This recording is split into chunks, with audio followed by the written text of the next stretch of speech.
Moi-même, je n'y croyais plus. 4 mois et du faire 2, et du faire 1, et du faire 2, et du faire 1. Des mois, 4 mois, je sais plus, 4 mois, 5 mois. Découverte de Valorant, avec full backseat, que des conseils, du coaching dans le chat.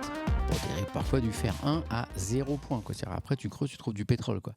Puis un petit frémissement à mon retour de Madrid, où j'avais vu jouer les champions d'e-sport.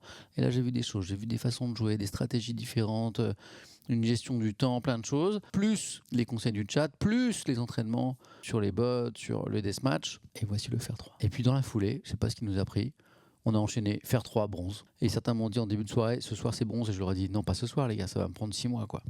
Et ben on a enchaîné. Avec des parties un peu bizarres, bizarrement sympas. Bref, est-ce que je mérite vraiment ce rank, cet elo de bronze? Eh bien, on est là pour ça ce soir, pour le fêter ensemble, parce que c'est une victoire commune. Je ne serai pas là sans vous. Et puis pour se tester, et puis si on redescend faire 3 là ce soir, c'est pas grave, c'est reculer pour mieux sauter, on redevient bronze. La question n'est pas de devenir plus fort que les autres, la question c'est de devenir plus fort que soi. C'est comme dans le sport, c'est comme dans la course à pied. Hein, je n'ai pas les capacités physiques pour devenir champion olympique de marathon, mais j'aime la course à pied, j'aime le marathon. Donc l'objectif n'est pas tant de battre les autres, mais de se battre soi, de devenir meilleur.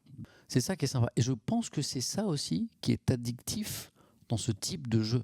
Il ne s'agit pas de devenir plus fort que les autres. Hein. Même d'être champion. On est tous des amateurs ici. Je ne pense pas qu'il y ait beaucoup de gens qui vivent de l'e-sport dans cette communauté. Même si certains sont très très bons. Mais il s'agit de devenir meilleur que soi-même. Voilà. Et donc, du coup, quand tu es faire 1 et que tu deviens faire 2, il se passe quelque chose. Quand tu es faire 2 que tu deviens faire 3, il se passe quelque chose. Quand tu es faire 3 que tu deviens bronze, il se passe quelque chose. Et puis à un moment où je vais toucher mes limites liées à ma capacité, à mon audition, à ma vue, à mon âge, à mes réflexes, et on va sentir ça. Peut-être que mon plafond, hein, comme en sport, moi je sais qu'il y a un temps en marathon que je ne battrai plus. Hein, j'ai un record sur marathon que je ne battrai plus, que j'essaie d'améliorer il y a longtemps, et je ne le battrai plus, c'est plus possible. Enfin, quoi qu'on ne sait jamais. La vie est étrange. Et donc, sur Valorant, on va toucher un moment à un plafond comme ça. Bon, peut-être que mon plafond, c'est bronze. Hein. On ne sait pas. Marathon 3h13, c'est pas terrible, hein, mais c'est mon record à moi. Voilà. Et c'est ça qui est intéressant, c'est de pousser ses limites. C'est une façon de se connaître aussi. Jusqu'où je peux aller. Dans n'importe quel domaine. Dans le sport, dans le travail. En tutoyant ses limites, quelles qu'elles soient, elles peuvent être très limitées, elles peuvent être très hautes. Eh bien, on se connaît mieux. Et je pense qu'en cherchant ses limites comme ça, en apprenant à se connaître mieux soi-même, je pense qu'on peut améliorer son parcours de vie. Je pense qu'on agit mieux dans tous les domaines, amical, amoureux, professionnel. Voilà. Pour progresser, il faut aller plus loin dans la lecture du jeu. Bien sûr, de toute façon, on peut progresser sur tous les aspects, hein, sur l'aim, sur les réflexes, sur le jeu en équipe, sur la lecture de la carte, sur la stratégie, sur l'anticipation. Mais c'est ça qui est top. Samuel, vous ne pensez pas qu'il faut vraiment rien avoir à foutre de sa vie pour regarder un vieux gars jouer bronze sur Valorant un mercredi soir? Dans ton cas, Victor, oui.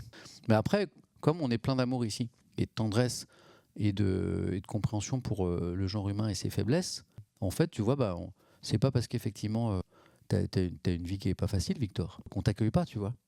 Après, il y a des gens ici qui ont des vies très pleines, très occupées, et qui viennent quand même, quoi. Mais dans ton cas, effectivement, c'est bien d'avouer, on t'encourage, et on te félicite, et on t'accueille les bras grands ouverts et avec plein d'amour, et d'avouer comme ça publiquement devant des centaines de personnes ce soir que ta vie ne ressemble à rien, et que, donc je te cite, faut quand même avoir pas grand chose à foutre de sa vie pour regarder un vieux gars jouer faire 3 sur Valorant, tu penses pas, Samuel?